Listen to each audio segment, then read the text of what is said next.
Ini acara ngaji apa? Saya tidak tahu ini. Ini penguatan tauhid apa penguatan nasib? Enak ngaji mana ini? Tauhid apa nasib? Nasib. Kalau nasib itu kita semiskin-miskinnya paling nggak lama kok. Setelah mati selesai. Yang jelas jangan miskin setelah mati, itu bahaya itu nanti. Karena biasanya ngajinya ulama-ulama Indonesia itu merilek.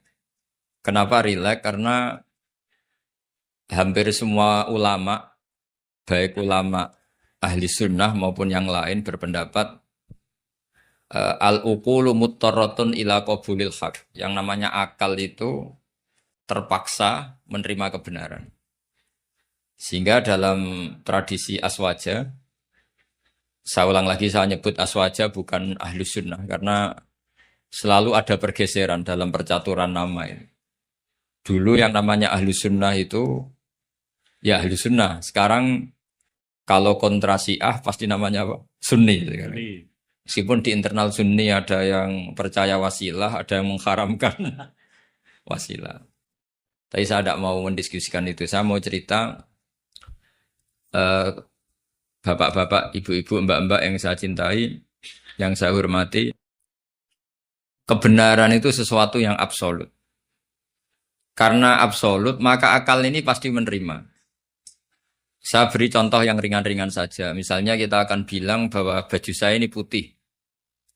Peci saya ini hitam. Karena itu satu keniscayaan, maka kita memaksa orang untuk mengatakan peci ini hitam, baju ini putih. Begitu juga keniscayaan kalau Tuhan itu harus zat yang qadim. Ya ini rileks saja. Kenapa kita katakan qadim? Karena kita punya rumus. Alam raya ini diciptakan. Di mana-mana pencipta pasti wujudnya sebelum yang diciptakan. Sehingga kita dengan santai menerangkan ke anak-anak Allah itu qadim, qidam. Karena yang diciptakan ini sesuatu yang nyata, seperti langit bumi ini nyata. Nyata itu ya nyata, nyata itu real. Maka penciptanya harus super nyata, yaitu dalam tradisi tauhid kita disebut wajibil wujud. Zat sing pasti eksistensinya wujud. Sehingga kita mulai kecil diajarin alam raya ini diciptakan oleh zat yang wajibil wujud. Sehingga mulai kecil kita dilatih Pak Konjen itu ngapalkan sifat berapa? 20 Pak Imran ya? Yaitu wujud, qidam, baqa, mukhalafatul lil hawadis. Jadi sebelum negara itu anti sama faham komunis, faham ateis. Saya ulang lagi ya. Sebelum negara membakukan keantiannya menolak paham ateisme, paham komunisme, itu akalnya orang Indonesia itu sudah menolak paham ateisme.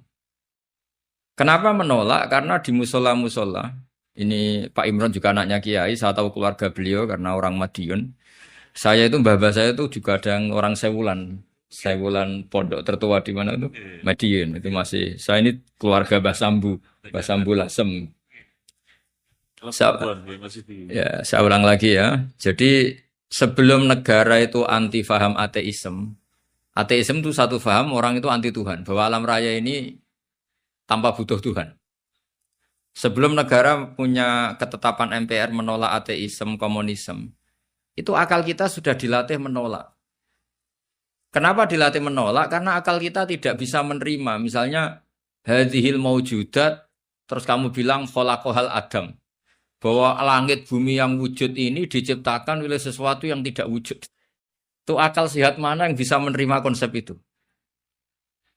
Sebelumnya kita, meskipun kedunian golek real, itu enggak akan terima satu pikiran bahwa alam ini diciptakan oleh ketiadaan. Karena al-adamu la yakhluqu syai'an, yang namanya ketiadaan pasti tidak bisa menciptakan. Yang bisa menciptakan siapa? Ya pasti sesuatu yang wujud. Maka pertama sebelum kita tahu sifatnya Allah yang banyak, yang harus diketahui apa? Sifat wujud. Karena sesuatu yang wujud yaitu alam raya pasti disebabkan oleh yang wujud. Sementara faham ateis mengatakan alam ini dimulai dari ketiadaan. Setelah tiada, tahu-tahu ada. Orang dilatih bilang tahu-tahu. Jadi kira-kira kalau ada kotoran ayam ini dari mana? Ya tahu-tahu ada air ya tahu-tahu ada. Kenapa ada jajan? Ya tahu-tahu ada. Itu kan dijak goblok bareng. Maka agama ini tidak boleh jadi penggoblokan itu tidak boleh. Agama ini li qaumi yaqilun, li qaumi yatafakkarun. Bagi yang mau berpikir, bagi yang punya akal. Nah, dengan tradisi penguatan akidah seperti itu, andai kan negara itu tidak membantu kita anti komunisme, itu akal kita sudah menolak. Akal kita sudah menolak.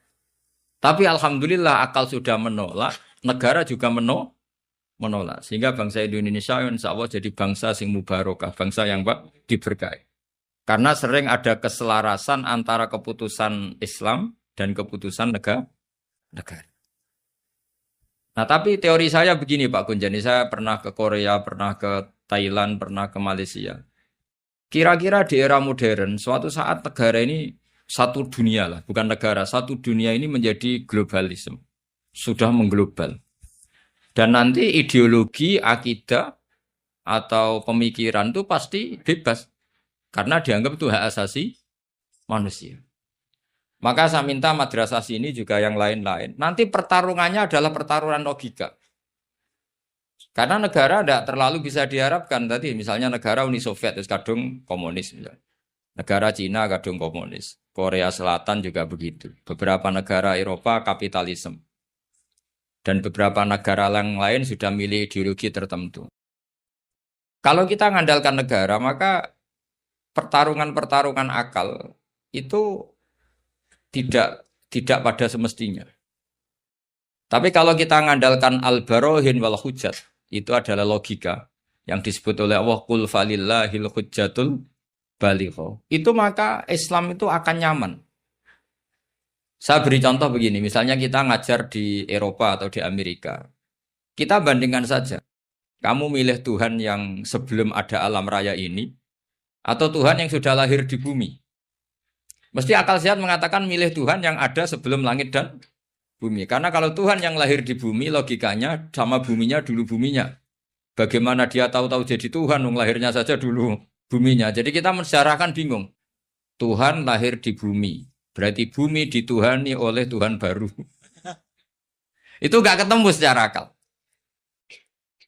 Sehingga Allah itu sering kalau ingin menafikan itu mentidak Tuhankan yang tidak Tuhan ya. Menafikan itu apa? Mentidak Tuhankan yang tidak Tuhan. Itu Allah dengan cara sederhana. Sederhana itu mudah. Jadi dulu yang namanya Jubair bin Mut'im itu adalah mediator kafir Quraisy yang disuruh membebaskan Asra Badrin, tawanan perang-perang apa?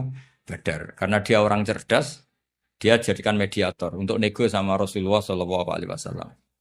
Ketika nego, kebetulan dia nginep di sana, maghrib Nabi baca surat Wattur wa kitabim mastur fi rokim mansur wal baitil ma'mur wasaqfil marfu. Sampai satu logika tentang Tuhan, yaitu ayat am khuliqu min ghairi syai'in am humul khaliqun. Masa alam raya ini diciptakan tanpa sebab. Syai' itu huwa al-mawjud. Jadi wa indana syai'u huwal mawjud. Masa alam raya ini yang mawjud, yang punya eksistensi, yang wujudnya nyata, kemudian diciptakan oleh sesuatu yang tidak wujud.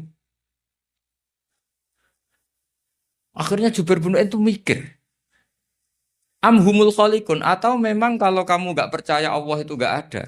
Apa jangan-jangan mereka kalian semua ini yang menciptakan langit bumi. Makanya dipertanyakan Allah am khalaqus samawati wal ard. Sampai ada sekian pertanyaan termasuk Kul ara'aitum ma tad'una min dunillah aruni madza khalaqu minal ardi am lahum syirkun fis samawat. Orang-orang yang kamu tuhankan Lata, Uzza, Hubal, apa ikut berkontribusi saat langit bumi diciptakan? Sehingga pertanyaan-pertanyaan Allah itu menohok. Akhirnya kata Jubair bin Mut'im, Mataraka Muhammadun li aqdina syai'an. Muhammad tidak meninggalkan akal kita sama sekali. Maksudnya logika tentang Tuhan-Tuhan Lata Uzza itu enggak masuk sama sekali. Karena tadi misalnya makanya dalam Quran ini yang perlu dikuatkan adalah akidah. Karena saya bayangkan setelah nanti dunia ini global, yang bisa mengawal Islam itu hanya al-barohin wal hujjah, yaitu Logika. Karena negara pasti punya sistem, misalnya di luar Indonesia atau di luar Timur Tengah, pasti sistemnya kalau nggak ateisme ya kapitalisme. Maka kata Imam Nawawi, Syekh Nawawi, kebanggaan kita Banten, tapi hidup di Mekah sampai bergelar Sayyidu Ulama'il Hijaz. Itu setiap menafsirkan fa inna hisbawahi humul ghalibun, sampai lihat di semua ayat yang di situ diterangkan, pasti logika Islam itu menang, itu diterangkan kata beliau, ai bil hujat wal barohin. Amma bisaulah fala katanya. Kemenangan Islam itu pasti dengan argumentasi ilmiah. Kalau soal kekuasaan itu tidak mesti. Kita tahu Rasulullah pernah kalah di perang Uhud. Dan itu Allah dengan enteng ya, dengan santai ngendikan watilkal ayam nudawiluha bainan nas. Kalau perang itu pertarungan fisik antar manusia sehingga bisa saja Rasulullah yang hak kadang-kadang kalah, yaitu kayak di perang Uhud. Tapi Rasulullah sebagai pembawa kebenaran, yaitu yang sesuai dengan akal sehat, itu ayatnya ja'al haqqu wa zahaqal batil innal batila kana zahuqa. Jadi misalnya ini, saya beri contoh. Zaid sama Umar misalnya. Kata Umar 1 tambah 1 itu 2. Kata Zaid 3. Mungkin dalam pertarungan yang bilang 2 itu kalah, mati. Tapi dalam logika 1 tambah 1 2 itu akan menang selamanya lama. Karena 1 tambah 1 3 itu sesuatu yang batil atau yang mukhal. Fir'aun bisa jadi Tuhan saat dia kuasa. Musa terdesak karena dia seorang raja. Semua orang Mesir dipaksa menuhankan Fir'aun. Fir'aun bisa menang. Buktinya beberapa orang yang tidak mengakui Fir'aun Tuhan, mati terbunuh. Berarti Fir'aun menang sebagai raja. Tapi tidak akan menang sebagai logika. Karena manapun menolak ketuhanan Fir'aun. Makanya ketika Rasulullah diberi kekalahan dalam perang fisik, istilahnya Allah watilkal ayyam nudawiluha bainan nas. Ini pertarungan antar manusia, bukan antar hak dan batil. Kalau antara hak dan batil pasti ja'al haqqu wa zahaqal batil. Kalau barang hak itu ada, pasti yang batil ini hilang. Fa innal batila ma la wujudalah. Yang namanya batil sesuatu yang enggak punya eksistensi.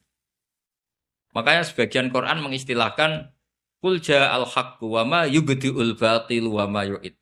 Sesuatu yang batil itu bermula saja enggak pernah. Yubdi itu maknanya bermula. Bermula saja tidak pernah, apalagi bereksistensi. Bermula saja tidak pernah. Pernah enggak 1 ditambah 1 jadi 7? Kan enggak kan? Bermula saja enggak, apalagi mempertahankan apa? Eksistensinya.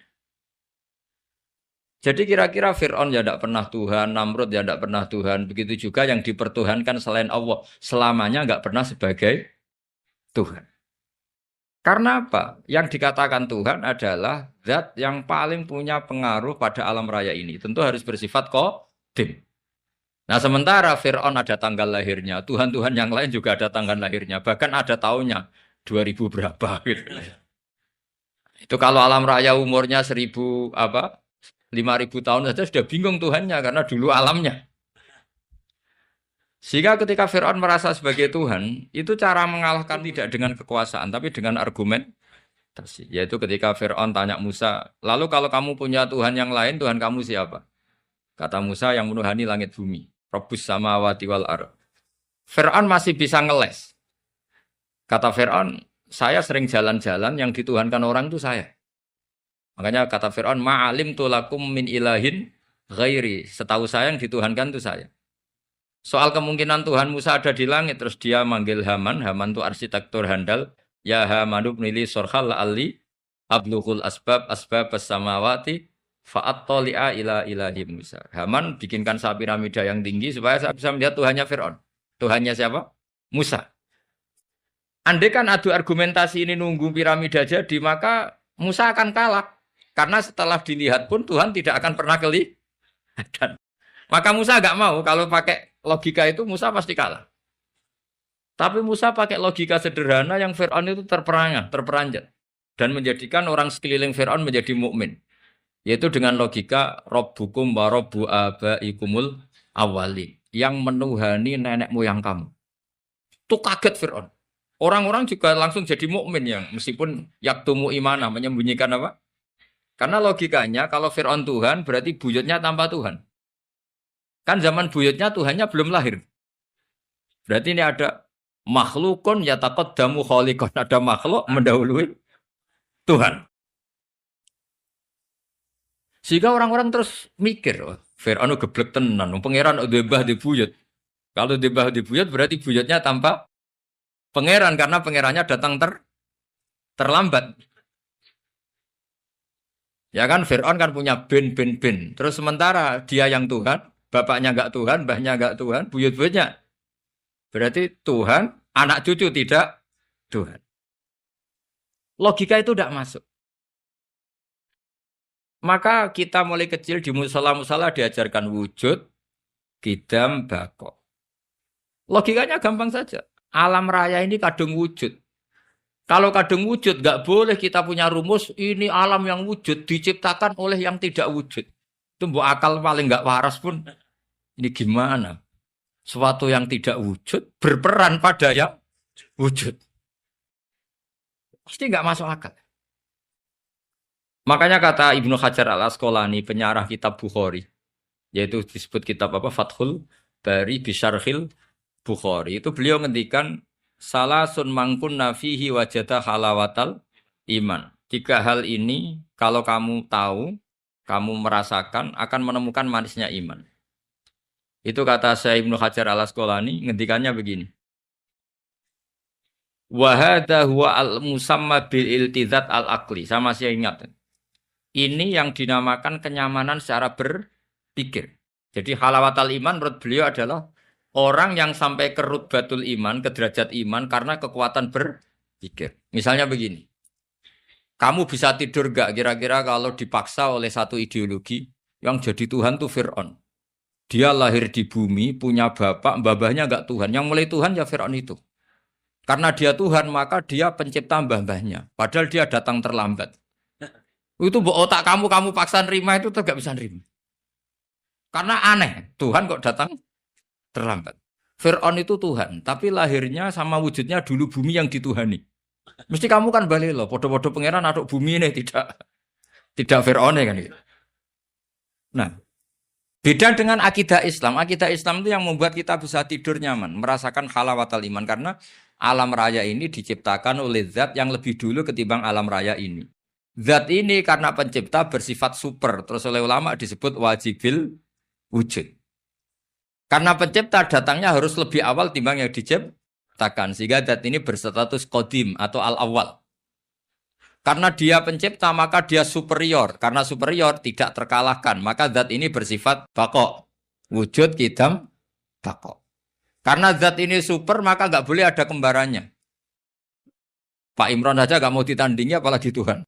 Karena Tuhan itu super. Kalau super nggak boleh lasari kalah, harus nggak ada kembarannya. Nggak boleh ada 2 matahari kembar. Apalagi ini Tuhan. Maka bersifat mukhalafatul hadis. Karena wujudnya Tuhan sebelum ada yang lain, maka dia harus nggak butuh orang lain. Dan nggak butuh orang lain disebut qiyamuhu binafsi. Dia harus bisa menjaga eksistensinya sendiri. Nah sifat-sifat Tuhan seperti itu kita terima itu nyaman. Nyaman sekali. Ya itu aturannya jadi Tuhan harus seperti itu. Wong Tuhan kok kalau makan pecel murus, itu kan bingung kan. Misalnya Fir'aun kira-kira kebanyakan pecel Madiun, daerahnya Pak Imran itu ya mules. Kalau mules diobati.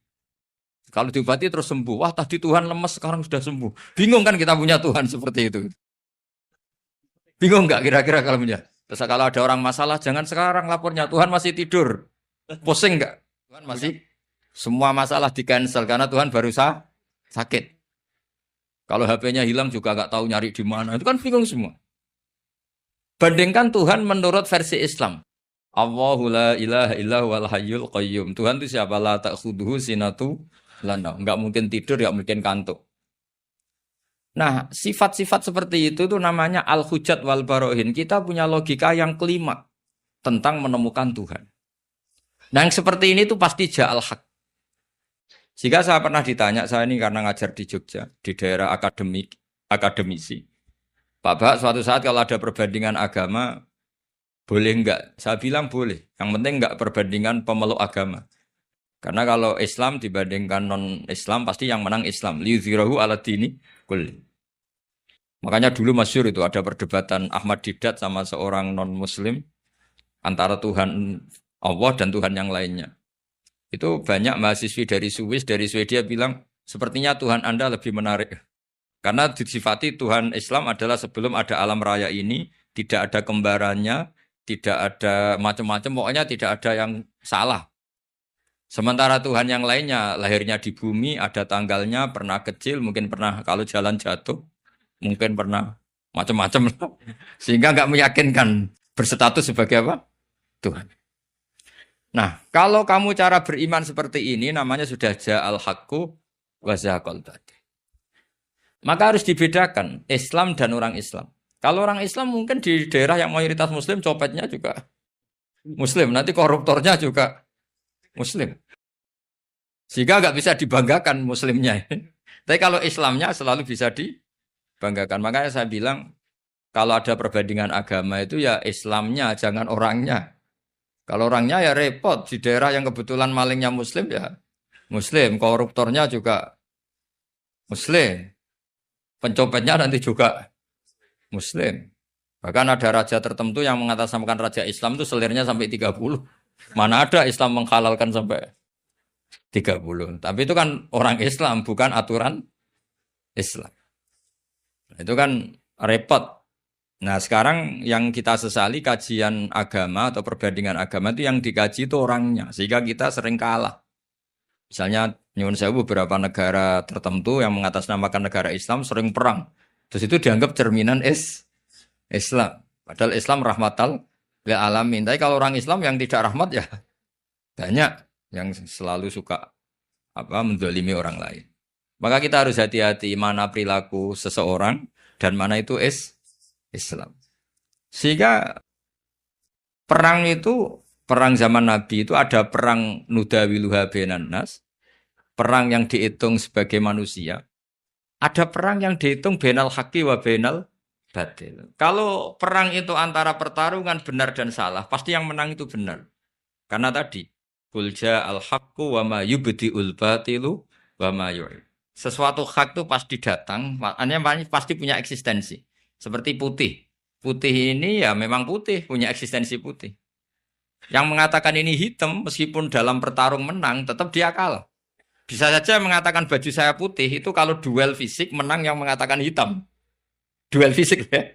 Tapi dia tidak akan menang selamanya, karena dia dianggap gendeng. Masa putih dibilang hitam?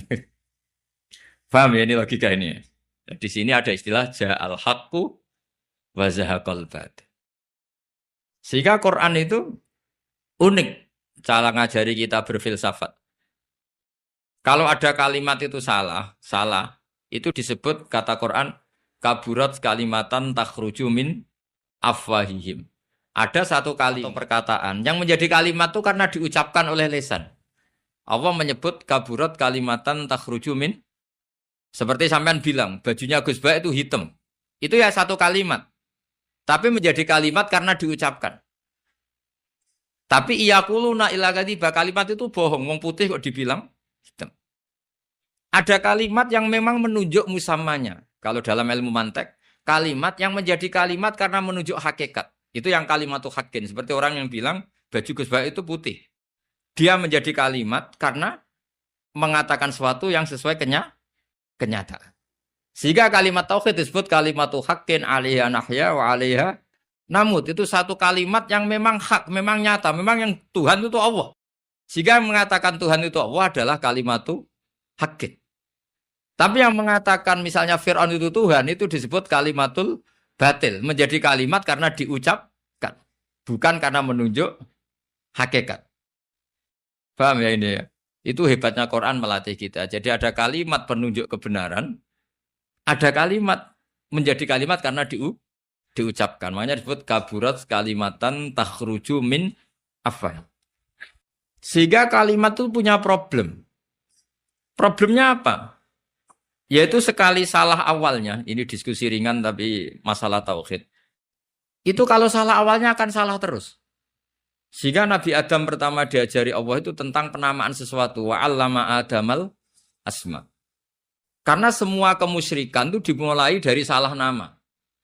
Ya, dimulai dari misalnya gini, zaman kafir Quraisy atau kafir Arab jahiliyah dulu, zaman itu Bilang ini Lata, ini Manat. Manat dari kata Manan. Ini berhala pemberi. Ini Al-Uzza, berhala yang agung. Coba kalau dari awal dibahasakan hakikat. Oh ini batu Ponorogo ini. Nah, pemahatnya Pak Imron. Dulu dijual ke sini tuh kredit. Oh, itu nggak ada sakralnya sama sekali. Karena menjadi sakral atau disakralkan karena inhiya illa asmaun samaitumuha antum wa abaukum, karena kamu salah memberi nama maka ini mendapat posisi. Jadi ini dikatakan al-manan pemberi, al-manat, al-uzza yang coba kalau dari awal berhala itu dikatakan apa? Wah ini batu pahatannya siapa ya, harganya berapa ya? Kan sudah ada kepikiran menuhankan. Terus ketahanannya sampai kapan ya kalau sering kena hujan, kena panas? Wah itu kan nggak keren sama sekali. Tapi gara-gara salah nama, awas tuh nak mbok pisau kualat. Kalau tidak kamu mandikan kualat. Kalau tidak kamu sembah kualat. Terus ada teror-teror ini terus seakan-akan ini Tuhan. Maka semua kesalahan manusia itu dimulai dari salah memberi nama. Makanya Mbah Mun tuh gak suka kalau ada nama salah itu. Termasuk beliau ngeritik wong Jawa nak digawe jenenge ewoh. Ewoh itu kan ribet. Mulane kira ribet tenan wong darane apa? Darane apa? Ewoh. Ewoh itu maknane repot. Makanya ulama dulu itu kalau guyon itu mau lucu-lucunan tok. Imam Syafi'i itu pernah dikasih tahu orang yang tadi nyucup jenengan, yang sama jenengan dohirnya takdim, itu setelah keluar dari jenengan ngerasani jenengan. Berarti dia munafik. Tapi jawab Imam Syafi'i itu lucu. Enggak apa-apa. Kenapa? Berarti saya wibawa, ngomong di depan saya enggak berani. Gitu. Jadi dianggap enteng saja. Itu Imam Syafi'i. Diceritain ini itu sekian orang tetangga kamu itu enggak seneng kamu, itu gimana kamu Imam Syafi'i? Baguslah kalau enggak seneng saya. Kenapa? Oh nak seneng malah utang katanya. Masyhur itu makalah Imam Syafi'i. Waman asa ilaika fakot atlakoka. Orang yang berburuk sama kamu itu artinya membebaskan kamu. Coba orang yang nggak seneng kamu pernah nggak pinjam mobil? Nggak pernah kan? Utang duit? Nggak pernah. Justru yang seneng-seneng itu yang tuh kadang-kadang pinjam. Jadi Imam Syafi'i itu nanggapi dunia itu enteng saja. Karena dia tahu bahasa yang benar itu tahu. Jadi enteng, ulama dulu itu gampang. Ada seorang ulama dulu dia kaya, temannya banyak, ketika miskin jadi tukang panggul pasar, temannya tidak ada yang main ke situ. Diprovokasi sama temannya, sudah kamu miskin, nggak ada yang jenguk, berarti kamu dilupakan teman-teman kamu. Jawabnya apa? Baguslah kalau teman saya lupa saya. Kenapa? Kalau mereka ingat terus melihat saya jadi tukang panggul pasar, betapa malunya saya. Baguslah kalau lupa, jadi miskin saya nggak jadi tontonan. Jadi ulama dulu tuh segampang itu. Karena ilmunya banyak, jadinya melihat fakta itu gampang saja. Ada pembantunya Abu Yazid Al-Bustami itu dikasih uang kira-kira mungkin ya 20 real gitu. Suruh beli daging. Ternyata dagingnya harganya 50 real. Ini enggak cukup, daging naik mahal, maka uang ini enggak cukup. Jawabnya Abdul Qasim Al-Junaidi, Abu Yazid, arkhisu hubis tarki. Jadi arkhisu hubit tarki. Ya bikin murah saja. Loh 20 aja enggak cukup, oh dibikin murah. Ya menjadi mahal karena kamu ingin beli. Kalau nggak ingin beli kan tidak mahal. Ya sudah nggak usah beli. Jadi ulama dulu itu enteng sekali. Makanya banyak ulama dulu itu punya istri cerewet, judes tetap jadi wali. Karena kalau istrinya judes itu katanya dia, wah ini tambang pahala.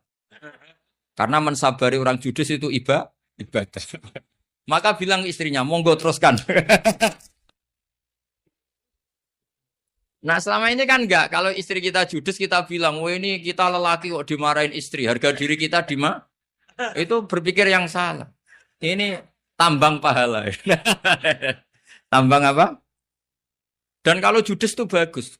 Kalau rukun malah minta belanja, malah mahal. Coba kalau sedang mesra itu mintanya istri apa? Belanja kan? Murah mana? Pas marah sama pas rukun? Biayanya itu. Murah mana? Pas neng-nengan sama pas harmonis? Mahal mana? Mahal pas harmonis. Maka anggap saja gitu. Pas neng-nengan alhamdulillah ini jeda. Meskipun dimarahi terus lama-lama jantungan mati. Jadi mau saya cerita, jadi ulama dulu tuh gampang sih. Karena sekali sesuatu itu salah nama, itu bahaya. Makanya pertama Nabi Adam diajari wa 'allama Adamal asma. Maka alhamdulillah kita dari awal mengatakan bumi ini makhluk diciptakan. Manusia juga makhluk diciptakan. Sehingga status kita, andikan kita dari awal mengatakan Fir'aun makhluk.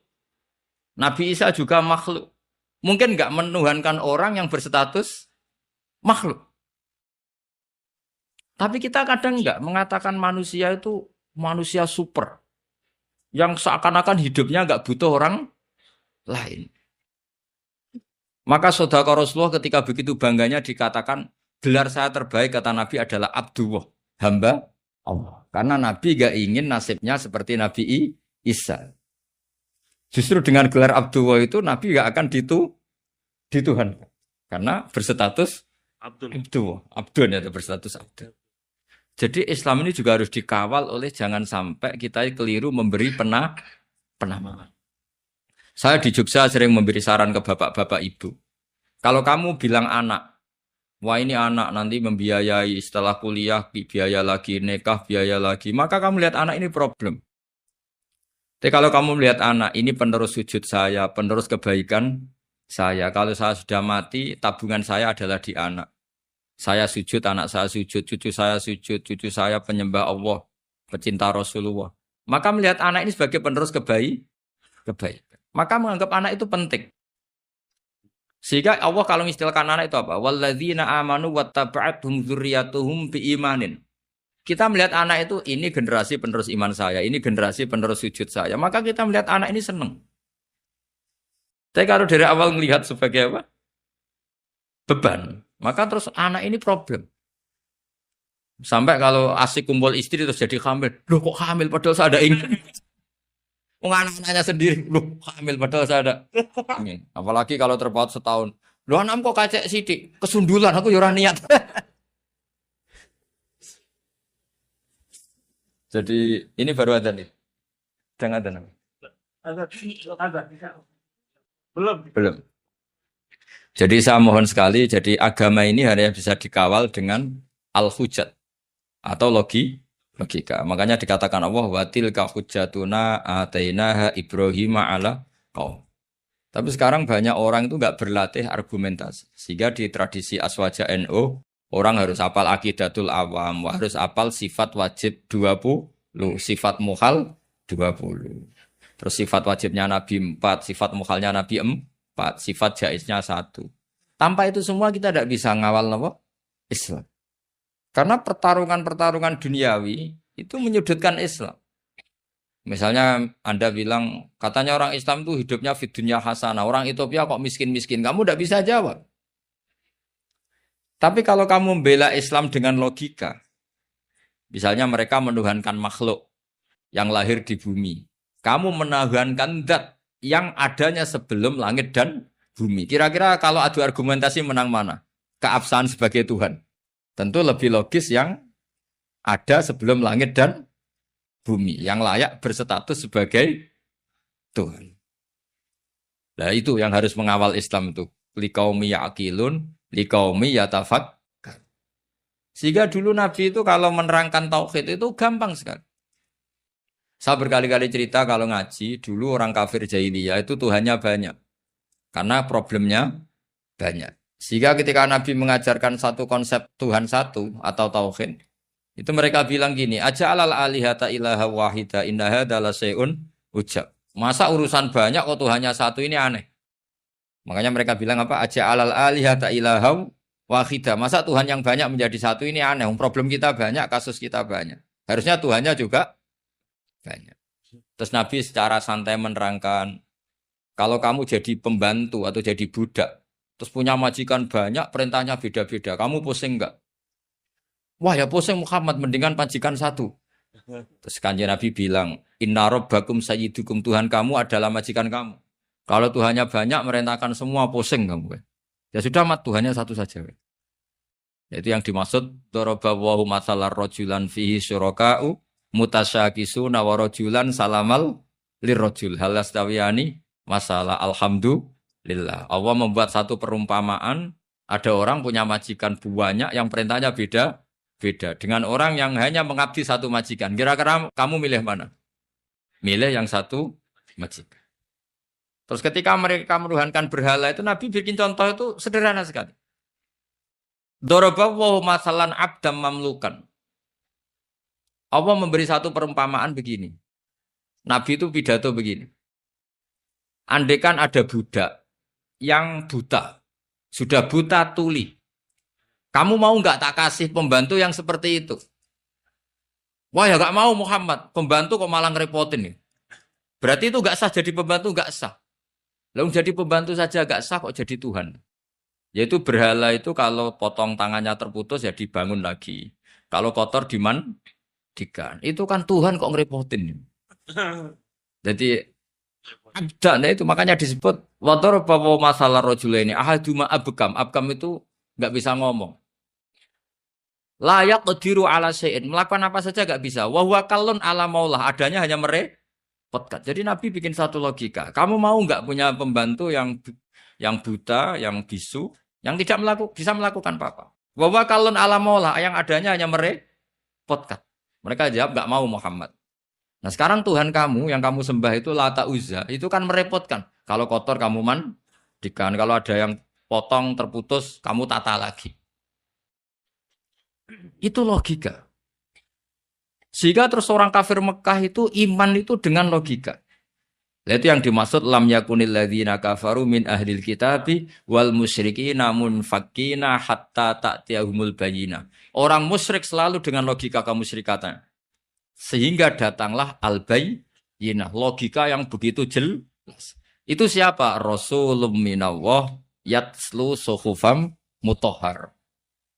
Nah sekarang makanya saya minta sama PCI NU, sama lembaga-lembaga Aswaja NU, jangan pernah melupakan kajian tauhid, kitab-kitab yang diajarkan guru-guru kita, yaitu misalnya kitab Aqidatul Awam, karena ini yang mengawal Islam. Saya pernah di PCI NU Korea, itu mereka tauhidnya mantap, melihat ateis itu kayak melihat kebodohan. Orang kok tidak punya Tuhan. Dan ceritanya aneh-aneh. Itu kalau ada majikannya yang baik, anak-anak NU yang di sana kerja itu minta fasilitas sholat. Itu ditanya sama orang ateis. Minta dibeliin berhala enggak? Karena aneh. Jadi ada yang sholat itu dilihat dari atas gini. Orang Islam kok aneh, sholat kok enggak ada yang disembah. Yang lucu lagi saya punya teman setengah kaya. Karena pegawai Garuda itu pas waktu asar sholat di mall. Sholat di mall. Itu security-nya nelpon polisi. Di sini ada ritual teroris, tolong ditangkap. Jadi kalau bilang sholat itu ritual teroris. Dianggap muqaddimah. Jadi sholat dianggap muqaddimah sebelum ngebom. Coba ya. Tapi mereka bersemangat menghidupkan Islam. Saya pernah di PCNU Korea. Karena apa? Logika zaman dia kecil bahwa Tuhan itu harus wujud dan harus dan Tuhan tuh begini-begini. Gak mungkin alam raya yang wujud ini diciptakan oleh sesuatu yang tidak wujud. Faham ateis itu kan super tidak masuk akal. Masa alam raya ini diciptakan oleh ketiadaan? Coba kalau kamu logika. Hadhil maujudat khalaqahal adam. Sesuatu yang wujud ini penciptanya adalah ketiadaan. Itu kan stres semua itu santri kamu nanti. Ini ajaran apa?